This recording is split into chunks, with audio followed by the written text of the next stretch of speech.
Welcome back to another episode of Rock Boys Football. Dabo Swinney, the Clemson Tigers, wrapping up fall camp. Dill, let's kind of open up the notebook here, go back the last 3 to 4 weeks, and really highlight the players that created a lot of buzz coming out of fall camp heading into 2024. And let's just be real here. There's probably 15 to 20 players that we could be talking about in this segment, but let's focus on 6 players that, at least for me personally, really get me excited for this Clemson program heading into 2024. And I think you make no mistake about it. And it's headlined by not just Ryan Lincecum, who sounds to have won that center position for Clemson, although I think that's going to continue kind of into week 1. But more importantly, Dill, this Clemson offensive line, it sounds like it's going to be the real deal for this Clemson program heading into the ACC. And it seems like everybody wants to talk about Cade Klubnik and Dabo Swinney.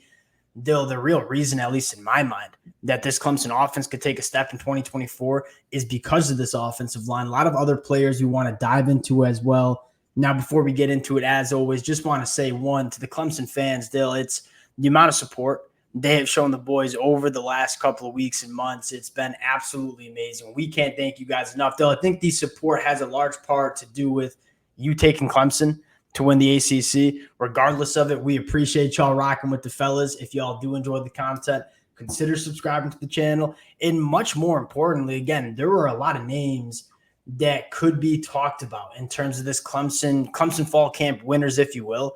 Would love for you guys to light it up in the comment section with some players that have you most excited how they get into 2024. And Dill, I'll kind of let you cook here because I know a large part of you believing in Clemson is on this Clemson offensive line. And the reason that sold me here is, Bill, if this Clemson offensive line was having their way at times against the Clemson defensive line in some of these fall camp scrimmages, we ain't got no question marks about this Clemson defensive line. We think it's going to be one of the better units that we see in the country. What does that say about this Clemson offensive line in the 2024 season here? I mean, it certainly gives you the hope, but at the end of the day, it's not so much like what can they do. I think we all know what their top-end ability is. You saw it against Notre Dame last year, and this whole unit, or a good chunk of it's coming back, and that's one thing I think you love is the continuity they're bringing in with that unit. I think it's a little deeper with guys like Lincecum, Harris Sewell, Colin Sadler stepping up and providing some of that depth, but at the end of the day, it's about them playing consistent football week in and week out, because play really good against Notre Dame, and then you go to Georgia Tech and not have that same dominance, not be able to move them off the ball and run the ball as consistently as, frankly, I think you should when you're Clemson playing a team like Georgia Tech. So, again, I think you know what their top-end ability is. I think one thing you love is more depth, and the other thing is the continuity. I think those two together give you a really good shot of playing good. We said it kind of heading into fall camp, kind of all offseason. What's 3 reasons to be high on this Clemson offensive line? One, Matt Luke coming in. I've been very vocal. I think Matt Luke is one of the better offensive line coaches that you see across the country. So he comes in, you think he's going to maximize the talent on this offensive line. Like you said, depth is going to be huge. I think a large part of the problems Clemson had on the offensive line last year is they didn't have quality guys when some guys went down. And when you're going up and playing Mitchell Mays against the Miami Hurricanes, he's getting the doors beat off of him. Like, it's really, really hard to have a successful offensive line when you have a liability like that. You look at the depth here now, Harris Sewell is going to be a phenomenal kind of swing guard. You look at Colin Sadler, a guy that can play tackle, can play guard. If Clemson does suffer some injuries or needs to kind of shuffle the deck a little bit more, they have guys at 6, 7, 8 on the offensive line that you feel really comfortable about coming in and playing. And then finally, you said it best, the continuity. You look at all these other offensive lines heading into 2024, they're built through the transfer portal. You look at this Clemson offensive line, every single one of them that's in the 2 deep has been within this Clemson program for the last 2 to 3 years. So there's a lot of chemistry. There's a lot of continuity.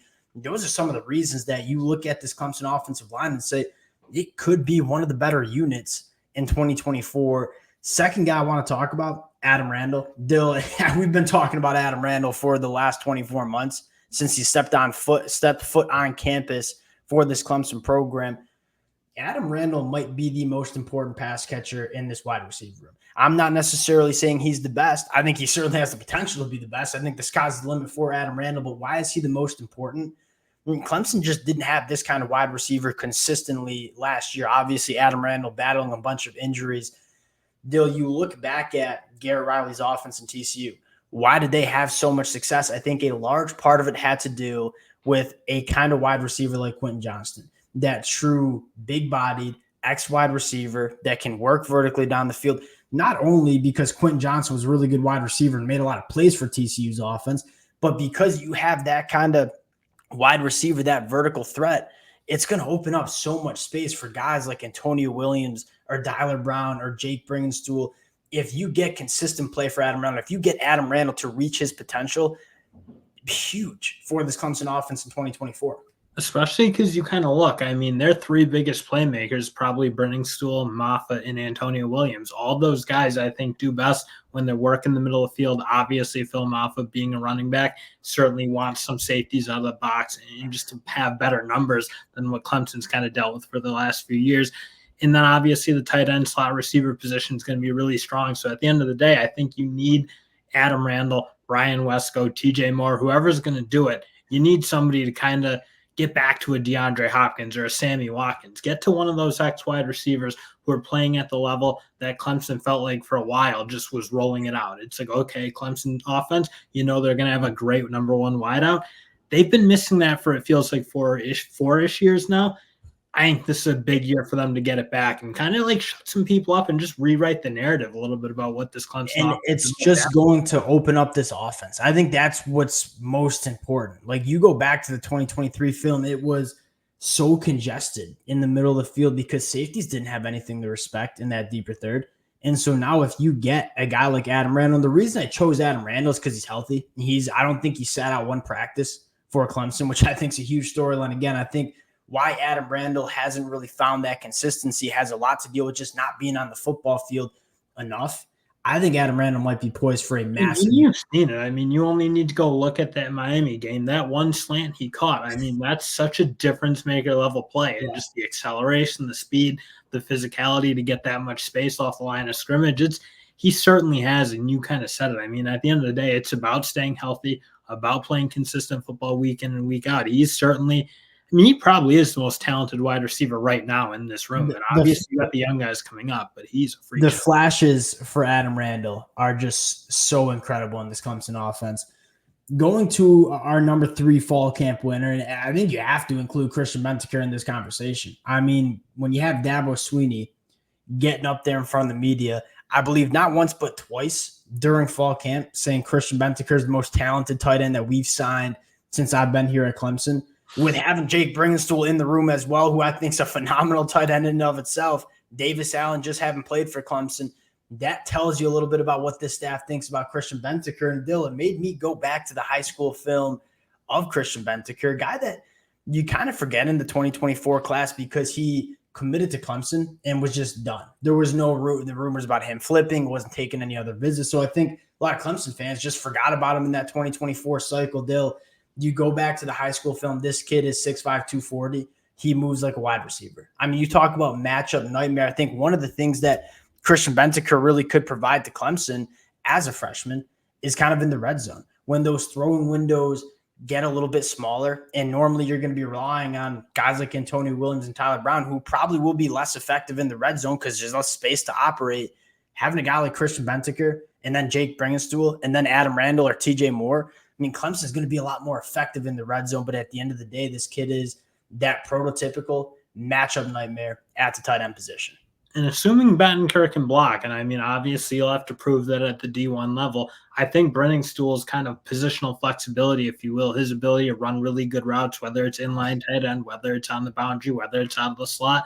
I mean, Brenningstool does kind of give you that ability. I think, again, when you talk about getting your best 5 for the right situation, Brenningstool's ability to play almost anywhere, I think, would allow Bentancur, if he's as good as Dabo Swinney says he is, to get on the field a little bit. And I think you could say the same thing for Christian Bentancur. Like, I would not be surprised to see this kid split out wide and just kind of treat him like a big jumbo wide receiver in the slot. I think there's a lot of different ways you can utilize Christian Bentancur because of how athletic he is. They'll go into the defensive line. Really, the reason why we're believers in this Clemson program. Let's talk about Vic Burley. You look at Vic Burley and say 6'4", he's up to 330 pounds. I feel like most people just forget Vic Burley's on this football team. He was the highest rated defensive lineman that Clemson signed in the 2023 class. I mean, TJ Parker and Peter Woods get all the attention because they were really freaking good in 2023. What happens to Vic Burley? just gets added to that mix of young, dominant defensive linemen. And I think what particularly excites me about Vic Burley, a little bit of a different flavor on the inside of the defensive line where you got a lot of big athletes. Vic Burley's a big athlete, but he's big. I mean, he's 6'4", 330. He's the biggest Clemson defensive lineman that they have. You start looking at the depth of this interior defensive line, especially kicking Peter Woodaz out the edge. If Vic Burley emerges, you feel really good about how deep Clemson is on the inside. And I think what you love to hear is if they think Peter Woodaz can play edge, if they think there are better positions to put him in on certain plays, certain downs, certain positions, whatever it is, if Vic Burley kind of emerges, I think that kind of rounds out your depth in the inside because I think you like where you're at for sure, even if Vic Burley doesn't really make it happen. But I do think that I think you almost have to have Peter Woodaz in the inside because right now you obviously have your two guys at the top, Peyton Page, DeMonte Capehart, both hammers. And then it's Trey Williams or probably Stephylan Green, who, again, both have shown some things, but I almost think you want another like real dependable hammer, like big physical guy that you can put on the inside. So I think Vic Burley probably gives you that opportunity to play Peter Woodaz in his most advantageous spot on any given down because he really does round the depth out for that unit. 100% agree. And I think the ceiling's so high on this kid. I think that's the biggest thing is not only can he provide depth like this kid, like there's a very real possibility that Vic Burley's. Yeah, it almost sounds like, oh, he might just be a depth piece. Well, he just might be the best defensive. Yeah, he might just be a flat out dude for this Clemson program. Going to a guy that we've kind of banging the table for really since the 2023 season, a guy that I think might be the most underappreciated, not according to Dabo Swinney. Dabo Swinney gives Wade Woodaz plenty of love. A lot of the attention went to Barry Carter and Jeremiah Trotter last year, who were very good linebackers. Wade Woodaz coming in as Jeremiah Trotter goes to the NFL. Don't sleep on Wade Woodaz because I think you look at Barry Carter and Wade Woodaz and say, not only are they going to be playing behind a defensive line that we think is going to be dominant, these kids are super good in space, can play downhill. I think you might be looking at one of the better linebacker duos that you see in the country as well. Yeah, and I think what you're missing almost in Jeremiah Trotter is his ability to play so much, or cover so much ground, I should say, play in so much space, play really well in coverage, play really well identifying what the run scheme is going to be and getting to the ball. And I think that allowed you, obviously, to play with Barrett Carter a little bit more free, allow him to rush the passer, allow him to do some of that other stuff. So when you lose Jeremiah Trotter, I should say, you need kind of his replacement to be really comfortable kind of playing on an island at times, whether that's in coverage, whether that's making tackles in space.